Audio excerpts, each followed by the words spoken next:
He wasn't the kind of killer who left clues. He didn't hunt in rage. He didn't kill for passion. He killed because he wanted to. Because he could. Israel.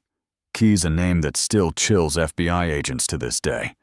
A construction worker. A father. A man who traveled the country with a smile and murder kits buried across America. Between 2001 and 2012, Keyes committed murders, kidnappings, and robberies in multiple states. He stalked his victims for years, studying their routines, waiting for the right moment. He'd fly to another state, rent a car, and drive thousands of miles just to kill a stranger. Then he'd disappear, blending back into normal life, like nothing happened. His final victim was Samantha Koenig, an 18-year-old barista from Anchorage, Alaska. Keyes abducted her, demanded ransom from her family, and murdered her long before they even knew she was gone. When the FBI finally caught him, he smiled. He confessed to at least 11 murders, maybe more, before taking his own life in prison.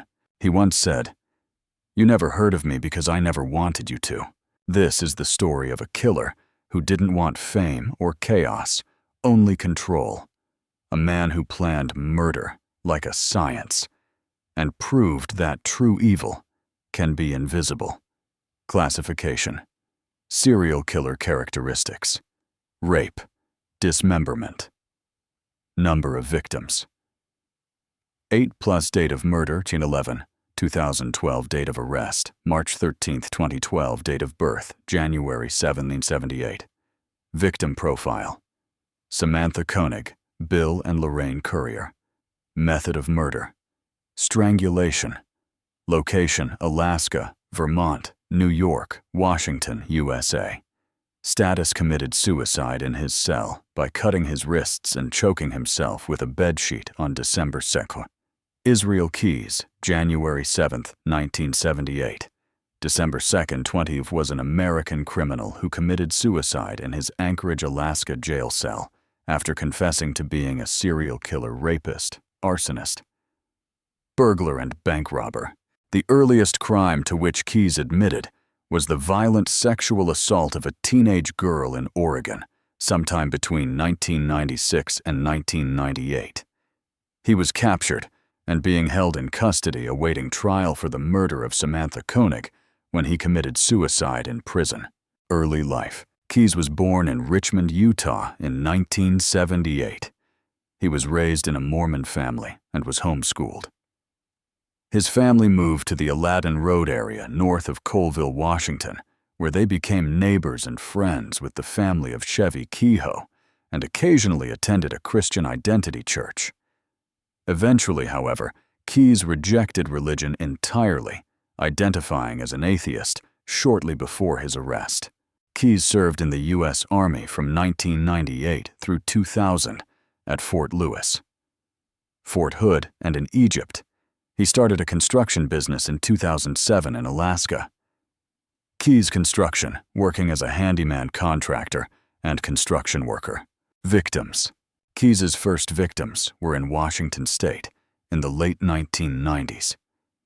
Keyes admitted to investigators that he killed 4 people in Washington State claims, which are the subject of an active investigation by the FBI, as well as police in that state.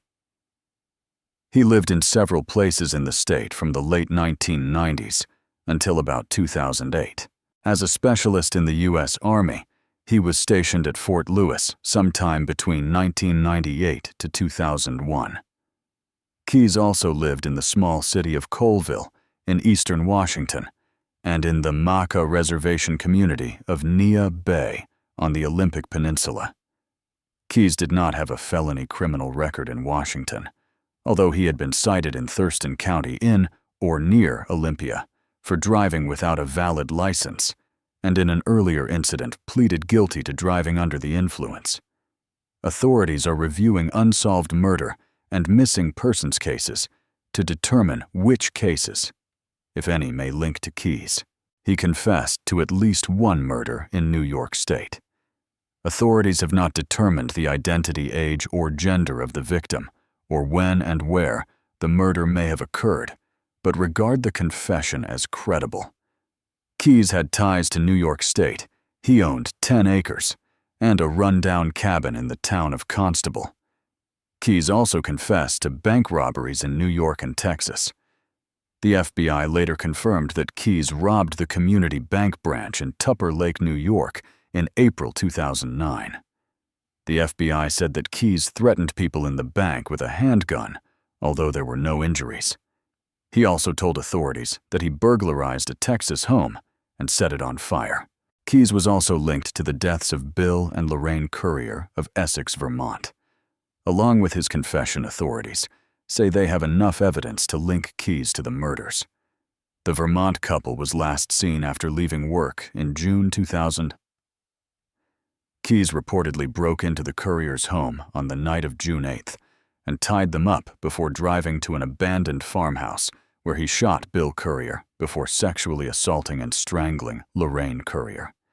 However, their bodies have not been found. 2 years prior to the Curriers' deaths, Keyes hid a murder kit near their home, which included a handgun and various supplies. Keyes used these supplies during the murder of the Curriers. After the murders, he moved most of the items to a new hiding place in Parrishville, New York, where they remained until after his arrest. Keyes' last known murder was the kidnapping and murder of 18-year-old Samantha Koenig, a barista working in Anchorage, Alaska. Authorities said that Keyes kidnapped her from her place of employment, stole her debit card and other property, then murdered her the following day.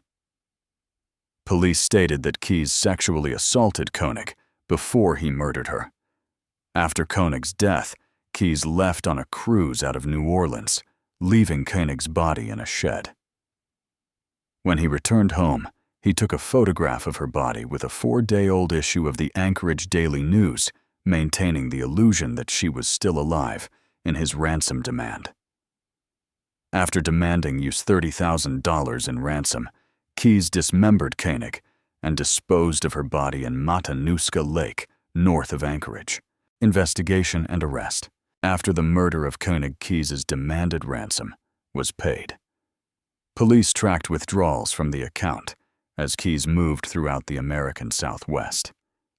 During that time, in a controversial move, the police refused to release surveillance video of Koenig's abduction. Keyes was arrested in Texas after using Koenig's debit card, which he had previously used in New Mexico and Arizona. Keyes was subsequently extradited to Alaska, where he confessed to Koenig's murder. He was indicted in the case, and his trial was scheduled to begin in March 2013. Modus operandi. Keyes planned murders long ahead of time and took extraordinary action to avoid detection. Unlike most serial killers, he didn't have a victim profile. He always killed far from home and never in the same area twice. On his murder trips, he kept his mobile phone turned off and paid for items with cash. He had no connection to any of his victims. In the Currier murders, he flew to Chicago and there rented a car to drive the 1,000 additional miles to Vermont. He then used the murder kit he had hidden 2 years earlier to perform the murders.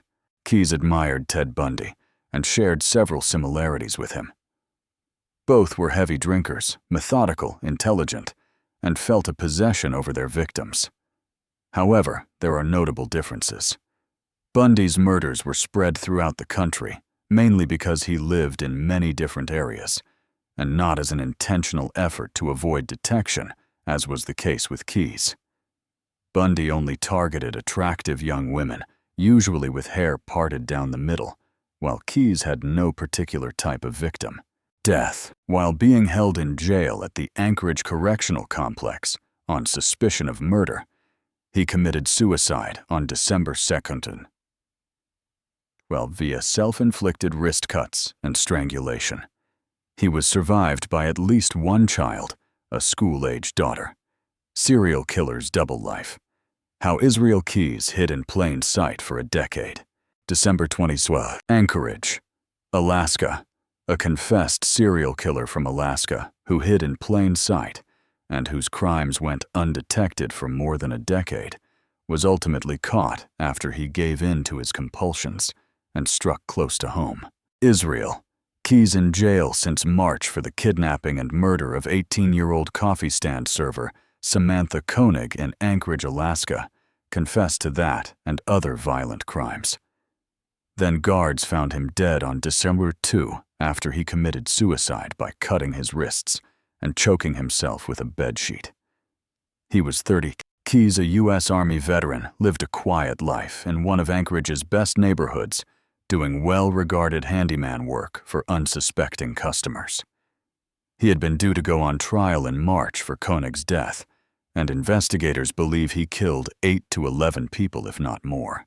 A picture of Keyes' double life emerged from his own words. Authorities released excerpts from 40 hours of interviews with investigators to reporters, and from interviews and news conferences given by investigators, who said they believed his confessions were sincere. Everything that he told them has been borne out, Lieutenant Dave Parker of the Anchorage Police Department said on Sunday. Keyes admitted that he committed numerous killings, bank robberies, and other crimes across the country. He admitted to plans for more killings. He admitted to several unreported crimes and acts of cruelty committed before he started killing people, including the rape of a teenager in Oregon in the late 1990s and torture of animals when he was a child. His suicide ended the revelations and made him a rarity, a confessed serial killer who was never convicted of murder. It gives us no pleasure to dismiss the charges against Mr. Keyes, but that's what the law requires, said Kevin Feldis, the assistant U.S. attorney leading the prosecution. The criminal investigation will continue indefinitely, even if there is no prosecution. Because there will inevitably be many, many unknowns, Feldis said.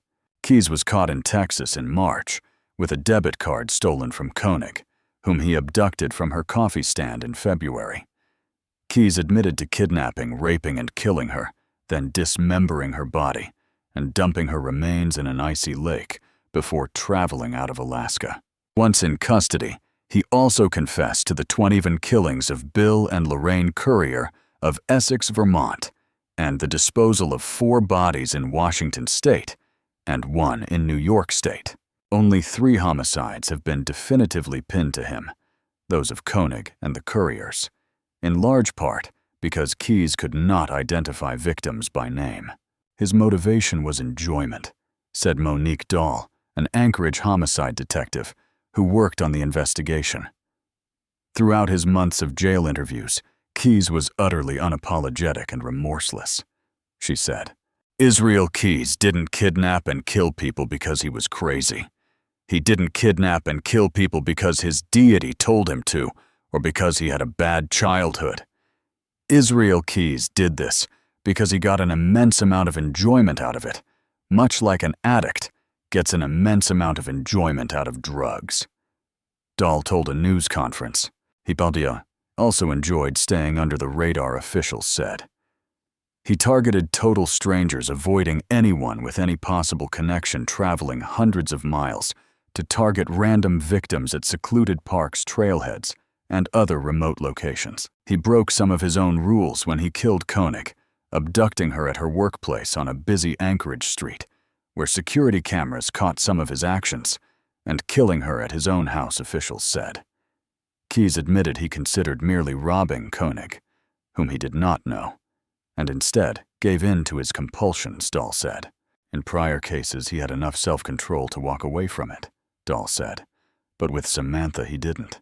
Koenig's case dominated local news, and supporters raised a reward fund, held candlelight vigils, and gave self-defense lessons to coffee stand servers.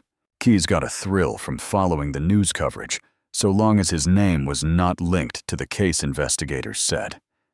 When he was identified by a Vermont television station in the humor as the suspect in the murder of the Curriers, he became so angry he stopped speaking to investigators for 2 months. White supremacist background.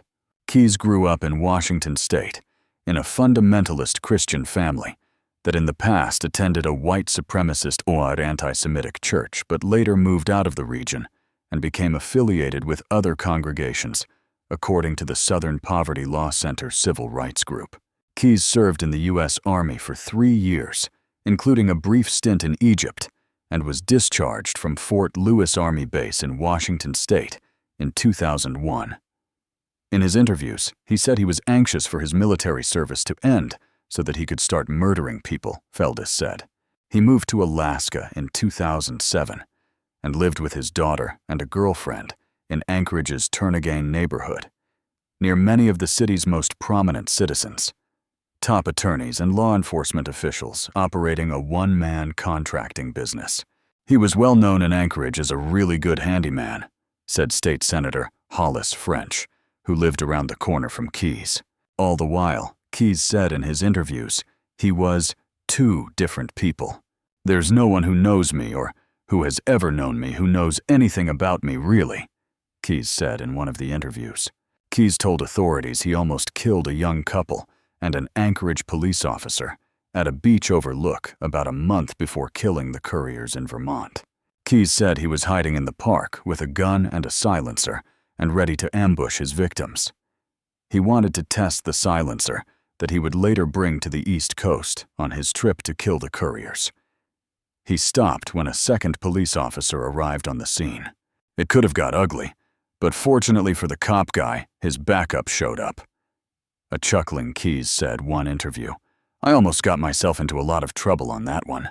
The silencer wound up in a stockpile of murder supplies that Keyes stashed in upstate New York near a home he owned there. Keyes admitted to placing several such caches around the country, investigators said. Officials have found two so far, the New York stockpile and one in the Anchorage suburb of Eagle River that contained a shovel and bottles of liquid clog remover material for concealing a body and speeding decomposition. Until he was arrested, Keyes' plan was to leave Alaska this year and work as an itinerant contractor, making repairs in hurricane-struck areas of the United States, Feldis said. That would allow him to move from place to place and commit murders, Feldis said. Serial killer caught in Alaska would only say why not when asked for motive. December 8, 2000, Anchorage, Alaska. Confessed serial killer. Israel Keyes admitted he enjoyed killing people, but couldn't or wouldn't give investigators a more meaningful answer when quizzed why he did it. There were just a couple of times where we would try to get a why, said Anchorage police officer Jeff Bell, who helped interrogate Keyes for hours. He would have this term he would say, "A lot of people ask why," and I would be like, "Why not?" Bell said. Keyes confessed to killing 8 people across the United States, but alluded to additional murders. FBI Special Agent Jolene Godin and Bell told the Associated Press. Based on some of the things he told us and some of the conversations we had with him, we believe the number is less than 12, Godin said. We don't know for sure. He's the only one who could have ultimately answered that. They may never know the true number. Keyes slit his wrist and strangled himself with bedding Sunday at the Anchorage Correctional Facility. He was facing a March trial on federal murder charges. In the kidnapping and death of an 18-year-old Samantha Koenig, who was abducted from an Anchorage coffee stand Feb. 1. He also wasn't going to stop. Authorities said he had weapons caches or body disposal kits stashed across the country. One such disposal kit was found north of Anchorage. It included a shovel, plastic bags, and bottles of Drano, which he told authorities would speed the decomposition of bodies. A murder kit found in upstate New York had weapon parts, a silencer, ligatures, ammunition, and garbage bags. Keyes said other murder kits are hidden in Washington State, Wyoming, Texas, and investigators believe somewhere in the Southwest, possibly Arizona. Godin and Bell conducted up to 40 hours of interviews with Keyes after his March arrest in Texas. During that time, Keyes confessed to killing Koenig, along with Bill and Lorraine Currier in Vermont, and 5 other people, although details for those victims were scarce. The interviews also revealed Keyes' motivation, which was simple, Godin and Bell said. He enjoyed it. He liked what he was doing, Godin said. He talked about getting a rush out of it, the adrenaline, the excitement out of it. Keyes also liked seeing coverage of his crimes in the media, and he appeared to get a thrill out of talking about some of them, with investigators Godin and Bell said. His crimes started small with burglaries and thefts until the urge escalated to murder. Bell said Keyes told investigators the first violent crime he committed was a sexual assault in Oregon, in which he let the victim go. He planned on killing her but didn't, Bell said. Keyes said the rape occurred sometime between 1996 and 1998 along the Deschutes River near Malpin-Or, after he got the girl away from her friends. The girl was between the ages of 14 and 18 and would be in her late 20s or 30s now. No police reports were filed, and the FBI is seeking more information on the crime. Of the 5 other murders, Keyes confessed to 4 were in Washington state, and 1 occurred on the East Coast, with the body disposed of in New York. In the case of the Courier's, authorities say Keyes flew from Alaska to Chicago on June 2, 2011, rented a car, and drove almost 1,000 miles to Essex, Vermont. There, he carried out a blitz-style attack on the Courier's home, bound the couple, and took them to an abandoned house. Bill Courier was shot, and his wife was sexually assaulted and strangled. Keyes immediately returned to Alaska and followed the case on his computer by monitoring Vermont media. The couple's bodies were never found after the house was demolished and taken to a landfill. Leaving the area shortly after a murder was a familiar tactic for Keyes. After he abducted Koenig, he took her to a shed at his Anchorage home, sexually assaulted her, and strangled her. Keyes then left the next day for a 2-week cruise, storing Koenig's body in the shed. Upon his return, he dismembered the body and disposed of it in a lake north of Anchorage. He was later arrested in Texas after using Koenig's debit card. Koenig was his only known victim in Alaska. Godin and Bell said he never explained why he broke his own rule of never killing anyone in the town where he lived because it's easier to be connected to such a killing. The only mistake Keyes said he made was letting his rental car be photographed by an ET when withdrawing money in Texas. Unlike his earlier killings, the deaths of the Couriers and Koenig received a lot of news coverage. He was feeding off the media attention in the end, Bell said. That wasn't the only change. His time between murders was growing shorter. He talked about that time period in between crimes that over the last few years that became quicker, Godin said. During their interviews, Keyes was willing to talk about the Koenig and Courier killings, since he knew authorities had evidence against him. It was chilling to listen to him. He was clearly reliving it to a degree, and I think he enjoyed talking about it, Bell said of the Koenig and Courier deaths. But in the other cases, Keyes wasn't as forthcoming because he knew investigators had little on them. Keyes, a construction contractor, told investigators that they knew him better than anyone, and that this was the first time he'd ever spoken about what he called his double life. A couple of times he would kind of chuckle, tell us how weird it was to be talking about this, Bell said. Even though he was talking to investigators, Keyes didn't want his name made public in any of the other investigations, especially the Courier's, because of the fallout of publicity. He threatened to withhold information if his name got out. If there was nobody else that he was concerned about, I think he wanted his story out there. He wanted people to know what he did, Godin said. What he was worried about is the impact that was going to have on the people that cared about him and were close to him. Keyes will be buried Sunday in Washington state. FBI releases. Details in Alaska. Alaska. Serial killer death, December 5, 2012. A security video showing the abduction of an Alaska barista is unnerving on its own, but it only hints at the horror ahead for the 18-year-old woman.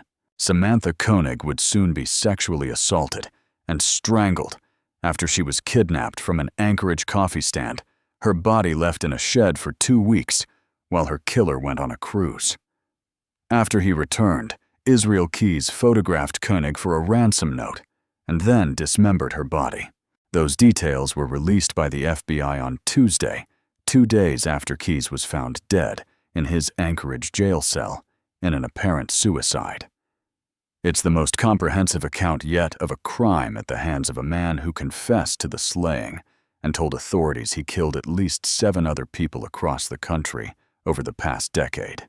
These details are being provided both to fully explain the courage and resolve Samantha displayed in the final hours of her life, as well as in the hopes that the release of additional details will help investigations of other murders committed by Israel Keyes, the FBI. Said in a statement. Once home from his trip, Keyes posed Koenig's body to make it appear she was still alive, and took a Polaroid photo of her, tied up along with a newspaper dated 12 days after the abduction from a coffee stand, according to the FBI. Keyes later typed a ransom note demanding $30,000 from Koenig's family on the back of a photocopy of the photo, and sent a text message to the woman's boyfriend on her cell phone, with directions where he'd left the note at a local dog park.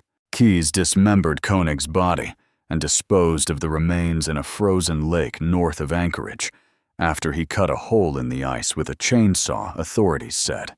Keyes, 34, was arrested in March in Texas after using Koenig's stolen debit card at ATMs there and in Alaska, Arizona, and New Mexico. He was facing a March trial in Koenig's death. After his arrest, Keyes confessed to killing Koenig and at least 7 other people. His other known victims were Bill and Lorraine Courier of Essex, Vaint, who disappeared in June 2011. Keyes told authorities he also sexually assaulted and strangled Lorraine Courier. The couple's bodies have not been found. Keyes did not identify the other victims or say where their remains were, other than that 4 were killed in Washington state, and 1 was killed on the East Coast, with the body disposed of in New York. Keyes had lived in Washington state and had property in upstate New York. He told one of the lead FBI investigators in the case that his first victim was a teenage girl in Oregon that he sexually assaulted, but did not kill, the Anchorage Daily News reported. FBI Special Agent Jolene Godin told the newspaper that Keyes admitted that he was a teen at the time and that he had the intention, he said, of killing her, but did not. And he did let her go. Also, Tuesday, authorities released video footage of Keyes abducting Koenig, caught by a surveillance camera. Another video sequence shows him returning for Koenig's cell phone late that night, leaving Koenig bound in his truck, followed 4 minutes later by a man identified by the FBI as Koenig's boyfriend, who was looking for her. Keyes would use the cell phone to send text messages to the boyfriend and coffee stand owner that purported to be from Koenig, saying she had a bad day and was leaving town for the weekend. In the first video sequence, Keyes walks up to the small coffee stand and orders an Americano coffee, which Koenig makes. He then pulls out a gun, and Koenig is then seen putting her hands up several times. At some point, Keyes makes her turn off the light. The light switch was close to a panic button, but Koenig never pushed it, probably because she was too afraid, police said. Keyes then climbs into the kiosk, and police said used zip ties to bind Koenig's hands behind her back before leading her out. He told Koenig he would let her go if her family paid a ransom. But that was never his intention, police said. He knew all along he was going to kill her, Anchorage homicide detective, Monique Dahl, said. Police said Keyes removed the battery from Koenig's cell phone to avoid being tracked. Koenig's body was recovered from the lake in April after Keyes told authorities of its location. Another video shows a man identified as Keyes getting out of a white pickup truck parked in a nearby parking lot just before the abduction took place, and returning with another person police said was Koenig. The FBI said Koenig broke away at some point, and Keyes chased her, tackled her to the ground, and pointed his gun at her, saying she should not do anything to make him kill her. Police said a license plate, green toolboxes, and a ladder rack had been removed from the truck before the abduction, then reinstalled afterward, so Keyes could disguise the vehicle. In the police investigation, the vehicle appeared twice in a list of St. Bourg, local white trucks of the same kind, but police scratched it off the list of possibilities because it looked so different. Authorities said Keyes traveled extensively in the U.S., landing at one location and targeting victims randomly hundreds of miles away. He had never seen Koenig before, but chose the coffee stand because of its location and because it stayed open later than other stands. Keyes told authorities he robbed several banks and used money he made as a general contractor to pay for his travel. In the Koenig case, he stuck to his own town. He broke his own rule, Dahl said. Alaska suspect, linked to Vermont killing, 5 others, December 4, 2012. Anchorage, Alaska AP. Israel Keyes in jail for the killing of an Alaska barista gradually began confessing to investigators that he had killed others. A couple in Vermont, 4 people in Washington state, someone in New York. But he was slow to come forward with details, warning investigators he would stop talking if his name was released publicly. He was very, very, very sensitive to his reputation. And as odd as that sounds, Anchorage Police Chief Mark Mew said, "We had to keep things extra quiet in order to keep him talking with us."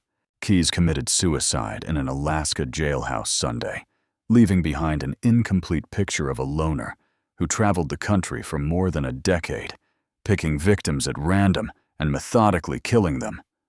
Officials believe there are more victims in other states, but they may never know who they are. Authorities wouldn't say how Keyes killed himself, only that he was alone in his cell. They also did not say whether he left a note. "We're going to continue to run down leads and continue our efforts to identify his victims so we can bring some closure to the families," said Mary Rook, the FBI supervisor in Alaska. While under arrest in connection with the disappearance of 18-year-old barista Samantha Koenig, Keyes confessed to the deaths of Bill and Lorraine Currier of Essex Vite, who disappeared in June 2011, authorities said. Keyes confessed to other killings without identifying the victims or saying where their remains were located. The FBI said Monday that Keyes is believed to have committed multiple kidnappings and murders across the country between 2001 and his arrest in March, often flying to an airport, then driving hundreds of miles before targeting victims. In interviews with investigators, Keyes detailed extensive planning, including burying caches of weapons at various points across the United States. The FBI says it recovered weapons and items used to dispose of bodies from hiding places just north of Anchorage and Blake's Falls Reservoir in New York. Keyes told investigators he scoped out potential victims at remote locations, including campgrounds and cemeteries. He said few of his earlier cases received media attention until the Currier case, telling investigators that one victim had been found, but incorrectly labeled as accidental. The FBI says it does not have a name or location in this case. Keyes also told authorities he robbed several banks to pay for his travel, using money he made as a general contractor as well. There's no indication that he was lying, FBI spokesman Eric Gonzalez said, adding that Keyes' DNA has been put in an FBI database available for other law enforcement agencies to use in their own investigations. Also on Monday, officials at a news conference in Vermont said Keyes described details of the Currier's killings that had not been released publicly. Authorities said Keyes flew from Alaska to Chicago, then drove to Vermont and picked the Curriers, a couple in their 50s. He broke into their home, and in their bedroom, Keyes told police he bound them with zip ties, forced them into their car, and drove them to an abandoned house, where he shot Bill Currier with a gun he brought from Alaska, and then sexually assaulted and strangled Lorraine Currier. Keyes told investigators he chose the Curriers' home because it had an attached garage. No evidence of children or a dog, and the style of the house clued him in to the probable location of the master bedroom. Keyes previously lived in Washington state before moving to Alaska in 2007 to start a construction business. He also owned property in upstate New York near the Canadian border. Ein Dietrich, a spokeswoman for the FBI in Seattle, said agents are reviewing unsolved murders across the state to determine whether Keyes might have been responsible. The FBI has consulted with behavior specialists to develop insight into Keyes' personality. Their analysis is incomplete, but they know he was a loner who didn't have a clear pattern in selecting victims who varied in gender and age. Keyes told investigators that he was two different people.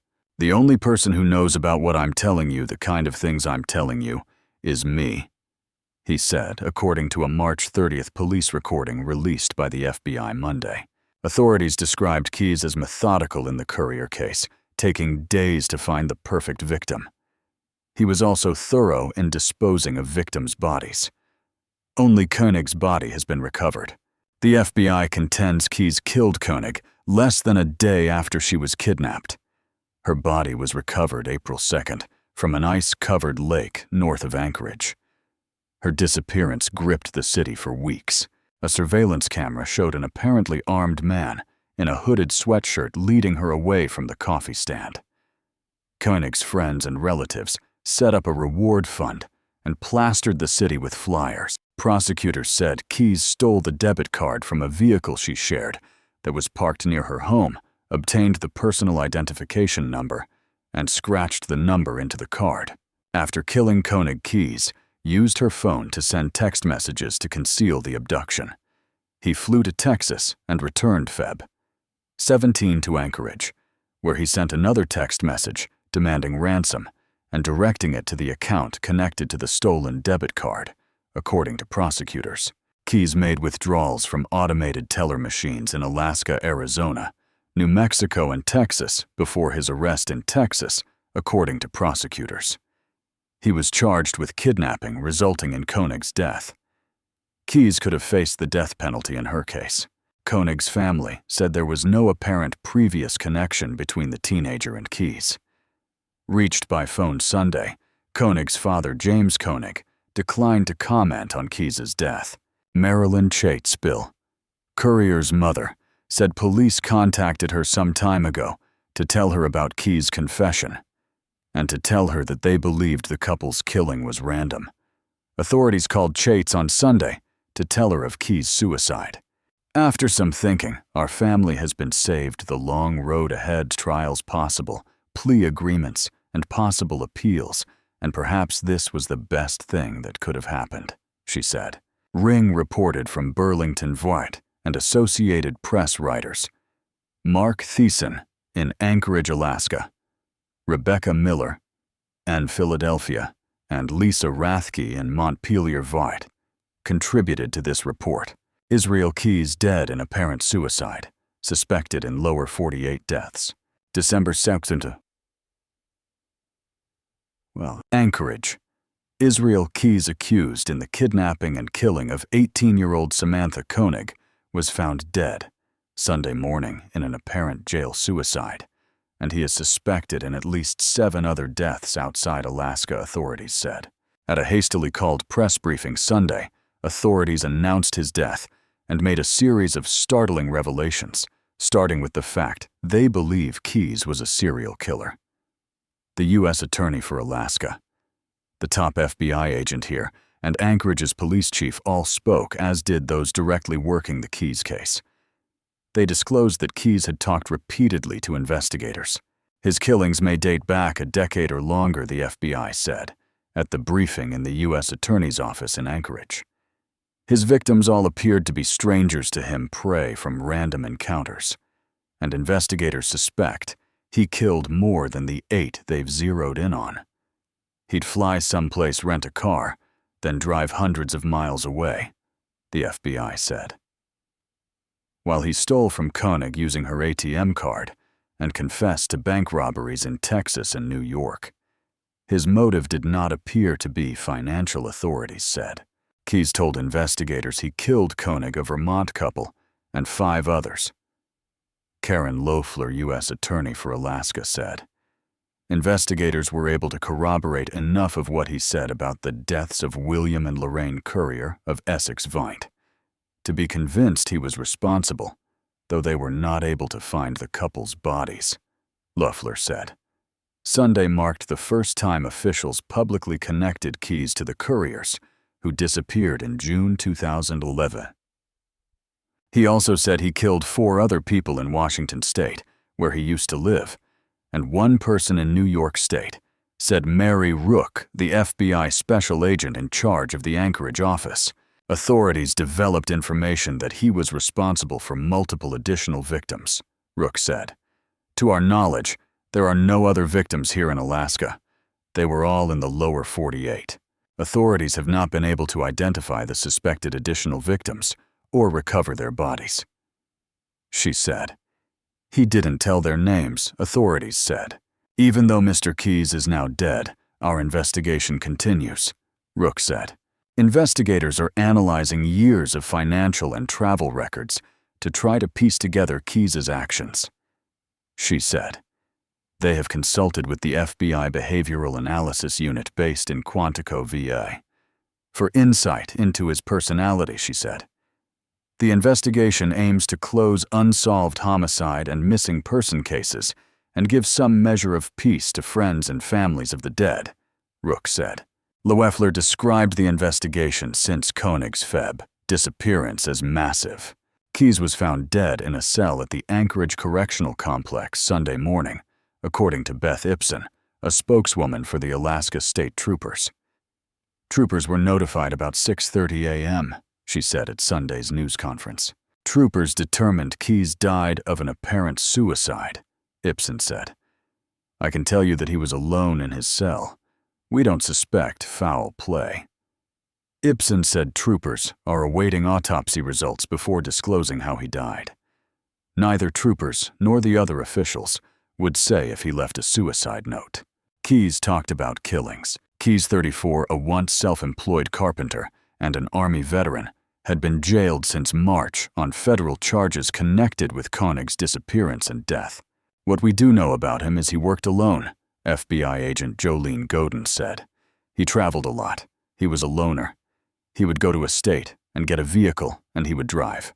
Anchorage police and FBI investigators spent dozens of hours talking to Keyes in the month since his arrest. They said Sunday. He was continuing to cooperate, talking to investigators as recently as Thursday, but only letting out bits of information at a time. His suicide hurts the ongoing law enforcement investigation, authorities said. As of this week, we were still obtaining valuable information from Mr. Keyes, said Kevin Feldis, Chief of Criminal Prosecutions for the U.S. Attorney's Office in Anchorage. Before Sunday, police and the FBI had revealed little about the cases under investigation, sticking mainly to scripted statements. We needed to keep those lines of communication open, Anchorage Police Chief Mark Mew said. He was very, very, very sensitive to his reputation, as odd as that sounds. And we had to keep things extremely quiet to keep him talking to us. Koenig, a barista, was abducted from Common Grounds Espresso in Midtown as she was closing up the stand around 8 p.m. on Feb. 1. Mew said Sunday that Keyes took her at gunpoint. Family and friends organized a massive search. Volunteers posted flyers with her picture all over Alaska. Hundreds showed up for a town square vigil on Feb. 11, at which a pastor pleaded with her kidnapper to free her. But she was already dead. We are convinced both from the confession and from corroborating evidence that Samantha was killed that night, long before anybody received reports of her being missing, Mew said. Surveillance video from the coffee stand showed a struggle, but the images were shadowy and didn't help much. He said. A second video from the nearby Home Depot parking lot showed a man and Koenig approaching a white pickup truck, later identified as his 2004 Chevrolet Silverado, but it was shot from a camera hundreds of feet away. The video was pixelated, but investigators were able to pull images from it that eventually helped convince Keyes to talk, authorities said.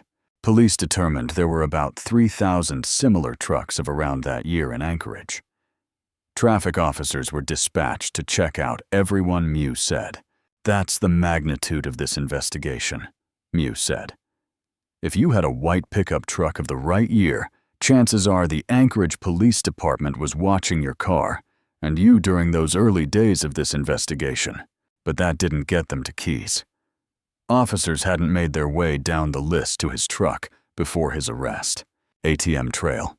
Authorities were not prepared to release any details on Sunday about how he killed his victims or about evidence they obtained from searches. His former home in West Anchorage was scoured as was property he owns in upstate New York. Among other things, investigators hauled away a shed from his Anchorage yard. Mew and Loeffler said they wanted to first talk to the victims' families. Prosecutors said his sudden death means they will never get the same sense of justice and finality that a jury trial or guilty plea would bring. Some details are known. In February, Keyes obtained Koenig's debit card. Mew said he got it from her boyfriend's truck. He began making withdrawals first in Anchorage and then in the Southwest. He texted police a ransom note from Koenig's cell phone to get more money. That's why police thought she might be still alive, Mew said. Anchorage authorities were working with the FBI police departments, sheriff's offices, and state law enforcement all around the Southwest, Mew said. We were picking up instant notices of ATM withdrawals, picking up photographs from the ATMs, and traffic cameras, Mew said. Keyes' rental car, a white Ford Focus, showed up in an ATM video. Agents were up all night following his ATM trail of cash withdrawals and photos, Anchorage police investigator Jeff Bell said. We were 10 minutes behind him, Bell said. Investigators aren't sure whether Koenig was Keyes' last victim. They don't know what all he did in Texas. Suspected serial killer revealed. On March 13th, a highway patrol officer in Lufkin, Texas, spotted the Ford Focus and pulled it over. Until then, investigators didn't know the name of the man they were looking for, Mew said. Koenig's debit card and cell phone, with the battery removed to prevent tracking, were inside, police said. Keyes was charged with financial fraud and brought to Anchorage. He was interrogated by a team from the FBI Anchorage Police and the U.S. Attorney's Office, and he confessed to Koenig's murder, Loeffler said. He told them he hid her body under the ice in Matanuska Lake, north of Anchorage, and used a chainsaw to cut a hole and slip her body into the water. Mew said, explaining for the first time how police knew precisely where to look. FBI divers pulled her body out of the lake on April 2nd. During that initial confession, investigators and prosecutors began to suspect that Koenig was likely and sadly not Mr. Keyes' first victim. And they all had different reasons for coming to that conclusion, Feldis said, which immediately led us to develop a plan of how we were going to get him to talk to us about these other crimes, where the investigation needed to go. That's really what we were doing for the past 9 months. The suspect came across as highly organized and methodical, Feldis said. Keyes soon admitted he killed the couriers, Feldis said. He told authorities he had hid their bodies in an abandoned farmhouse in Essex Vide, but it had been torn down by the time investigators got that information, Mew said. And he said there were more. Koenig's body is the only one authorities have found so far. Keyes was thorough, Mew said. None of the officials on Sunday could say what drove Keyes to kill. Investigators are still researching his background. They all struggled to understand why he did it, Loeffler said. This isn't a concrete thing that somebody can answer, she said. In a court appearance in May, Keyes tried to flee the courtroom, vaulting over the rail, separating defendants and lawyers from spectators. Deputy marshals used a taser to shock and subdue him. Bell said Sunday that Keyes had noticed his leg irons were loose, so wiggled his way out. He thought he might get away, Bell said. He told us that if he even had a 1% chance, why not go for it, Bell said. Keyes' trial for the charges related to Koenig's death had been scheduled to begin in March. The U.S. Attorney's Office had not yet decided whether to seek the death penalty, Feldis said. Keyes never showed remorse, he said. This has been massive, Loeffler said. It started out massive, with the Anchorage Police Department doing every possible thing they could to find Samantha Koenig under the hope that she was still alive. And it evolved into massive when we found out what we had. Police FBI revisit Israel Keyes' home. October 23rd, Anchorage. Drillets and city crime scene investigators on Tuesday closed the quiet dead-end street in West Anchorage, where Israel Keyes lived prior to his alleged February abduction and slaying of 18-year-old Samantha Koenig scouring the home and property for nearly 12 hours. It is the third search at the light blue home on Spur Lane in the Turnagain neighborhood since Texas authorities arrested Keyes, 34, in March. An FBI spokesman and a federal prosecutor on the Keyes case both refused to say what triggered Tuesday's flurry of activity at the home. Neither would comment on what agents were looking for or what they found. "All I can say is the APD and FBI are executing a federal search warrant," said FBI spokesman Eric Gonzalez. Assistant U.S. Attorney Kevin Feldis said the warrant was sealed. Feldis would not say when prosecutors filed for the warrant. Such warrants must be executed within 10 days of a judge approving them, Feldis said. One neighbor saw federal agents and Anchorage police officers working in the early morning light, with metal detectors starting in the driveway and moving to the back of the house. A new unpainted Anchorage Police Department crime scene investigation motorhome could be seen parked in front of the residence. The agents and officers carried gear from the motorhome and 2 unmarked utility trucks coming and going from the house throughout the day. FBI agents with cameras snapped pictures of small items in front of the home's garage and also worked in the backyard. A neighbor said he saw the investigators at the home before 8 a.m. Most of the police vehicles were gone by 5 p.m., but 1 or 2 remained as the sun was setting. Neighbors said Keyes lived at the home with his girlfriend, Kimberly Anderson, who is listed in property records as its owner. The couple mostly kept to themselves. Anderson has continued to live in the home, but Keyes' 10 or 11-year-old daughter hasn't been seen there since her father's arrest, neighbors said. Keyes has been jailed since March 15th. Police say surveillance video shows Keyes abducting Koenig, 18, from the Midtown coffee stand where she was working the night of Phoebe 1, and forcing her to walk away from the hut with him. According to police statements and a federal indictment filed against Keyes, he allegedly stole a debit card from someone with whom Koenig shared a vehicle, got a passcode for the card from Koenig, and killed her later that night or during the early morning hours the next day. He then allegedly used the debit card in Alaska to steal money from the person's account, and after flying out of Alaska, came back to the state Feb. 17 and demanded ransom money using her cell phone, the indictment says. Keyes again flew out of Alaska and in a series of withdrawals, while wearing a mask, stole more money from the account using ATMs in New Mexico, Arizona, and Texas, the indictment says. On March 13th, 6 weeks after Koenig's disappearance, the authorities caught up with Keyes in Lufkin, Texas. He was arrested after a traffic stop for speeding, though federal investigators were already on his trail according to a charging document, and he was soon brought back to Alaska. Just after the arrest in Texas, police wearing helmets and body armor and carrying shotguns swarmed the Spur Lane house, serving their first search warrant there. Among other evidence hauled away, the investigators took a trailer used for Keyes' one-man carpentry business, Keyes Construction. 2 weeks later, on March 30th, police and federal agents again executed a search warrant at the house and property. With a rented forklift and flatbed truck, they seized a shed and drove it to FBI headquarters downtown. A dive team recovered Koenig's body April 2nd.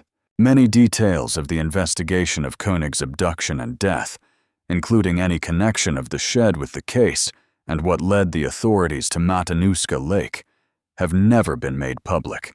Earlier this month, a court filing by prosecutors in the federal case against Keyes suggested he is the subject of other criminal investigations. No details were disclosed. Citing anonymous sources, a Vermont TV station reported in July that Keyes was the prime suspect in the 2011 disappearance of a husband and wife in Essex, Vermont. Arrest made in Texas in disappearance of barista, March 15, 2012. An Anchorage man connected to the disappearance of 18-year-old Samantha Koenig is in jail after his arrest this week in Texas, but Koenig remains missing, police said Thursday.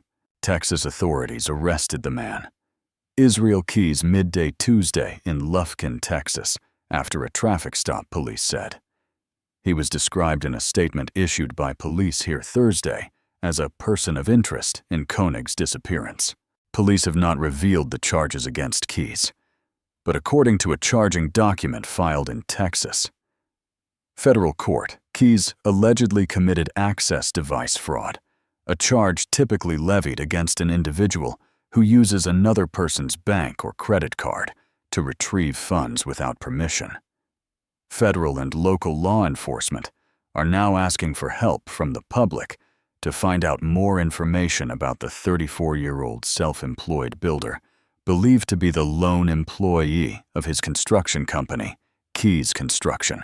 Keyes' arrest is the only publicly released break in the case since Koenig vanished about 8 p.m. Febient 1. Police say surveillance video shows an armed abductor force her from the Midtown coffee hut where she worked. Date. Slavomir Markievich would not say if Keyes matched the description of the man seen in the video. He's the only person we charged and the only person of interest. And the biggest thing at this time is that we haven't found Samantha Koenig, and we don't know her whereabouts, Markievich said. 2 Anchorage detectives have been in Texas for several days this week, working on the case, Markievich said. The detectives will remain in Texas for several more days, serving search warrants, he said. When asked if the arrest meant police are closer now to finding Koenig, whom they hope is still alive, Markievich replied, "Of course. As I've said before, I believe this case will be solved. This is a step toward that goal. A big step," he said. Both Markievich and Koenig's father, who spoke to the Daily News through a family friend, said they do not know how Keyes might have known Koenig. "We haven't found evidence linking him to her," Markievich said. "We don't know if he knew her before she disappeared." Markievich would not comment on whether police believe Keyes was directly responsible for abducting Koenig, or if Keyes was found with any of Koenig's belongings. A TV station in Lufkin, Texas, KTRE, first reported Keyes' arrest. KTRE reported Tuesday that diners having an outdoor lunch watched authorities take a suspected kidnapper into custody. A Texas Department of Public Safety spokesperson told the TV station that the man, who police did not identify at the time but is now known to be Keyes, was pulled over for a traffic violation. Investigators said they found enough evidence in the vehicle to arrest the driver for suspected kidnapping. He was also searched and then taken into custody for questioning, the KTRE story says. Markievich would not comment on whether Keyes was cooperating with police or specifically what led the authorities to him. "It's the result of many hours of police work," Markievich said. "Methodical, meticulous police work by our officers and detectives, the local FBI office, and the local enforcement in Texas, screening every lead and following up. This wasn't the result of luck." Search of house. Just after Keyes was arrested, police served a search warrant at a house in Anchorage's Turnagain neighborhood. Markievich said Keyes resides at the house on Spur Lane, a narrow dead-end street off of Clay Products Drive. Next-door neighbors, Michelle Buwalda and Tom McMillan, said Keyes lives there with a woman named Kimberly Anderson, who is also listed as the owner of the house in city property records. A daughter they estimated was 12 or 13 lives, with the couple at least some of the time, they said. Markievich said Anderson is not a suspect or person of interest in the case. Since Keyes and Anderson moved in a few years ago, the couple made many improvements to what is one of the more modest homes on the street. Buwalda and McMillan said Keyes and Anderson were quiet and polite. They threw a couple of small parties each year, the neighbors said. "I would be pretty surprised if he's involved with it," McMillan said. Keyes spent a lot of time running saws and other equipment in the yard for his construction business, occasionally running afoul of neighbors because of late evening noise, they said. Neighbors said that they noticed an unmarked police car idling for hours on Monday at an intersection a block away. Tuesday morning, police arrived in unmarked cars, neighbors said. Wearing SWAT gear and carrying rifles, they swarmed the blue house. They took pictures and seemed to be collecting evidence. Later on that day, police followed Anderson's car. As she pulled into the driveway, neighbors said. She left with them. Her car and Keyes' truck were towed. She returned the next day by cab. A crime scene van stayed parked outside the house until late Tuesday night or early Wednesday morning, neighbors said. Late Thursday afternoon, after Keyes' arrest was announced, a truck pulled up to the blue house where a trailer with Keyes' business name on it was parked in the driveway. 2 women got out. One of the women covered her head with a jacket to shield her face. We don't know if she's alive. On a website for his business, Keyes lists his work history in construction. He says he worked in Washington from 1995 to 1997. After that, the site says he served in the Army for 3 years, stationed at Fort Lewis in Washington, Fort Hood in Texas, and in Egypt, before he was discharged in 2000. From 2001 to 2007, he worked for the Mecca Tribal Council in Nia Bay, Wash. He moved to Alaska and started his business in 2007. His website says, Anchorage police and the FBI are asking that any of Keyes' associates, anybody who's had contact with him since Jan, or anyone who may have done business with his company Keyes Construction, call 1-800-225-5324 or 1-800-CALL-FBI. Markievich said that request does not necessarily mean anything related to the abduction happened at a house or business where Keyes may have worked. But tips related to Keyes' work might help the investigation, the detective said. We certainly want to find out what projects he did, whether he had access to other residences, whether he had keys to other houses. Any information like that, Markievich said. Koenig's fate remains unknown, and the investigators continue to treat her disappearance as a highly sensitive abduction case, Markievich said. We investigated as if she's alive. We haven't found her. We don't know what happened with her. We're concerned. We don't know if she's alive, Markievich said. We have investigated this from the beginning as an abduction. Nothing has changed with that. We are very concerned that she hasn't been seen for 6 weeks. The truth is, we don't know her whereabouts, and we don't know what's happened with her since she was abducted, he said.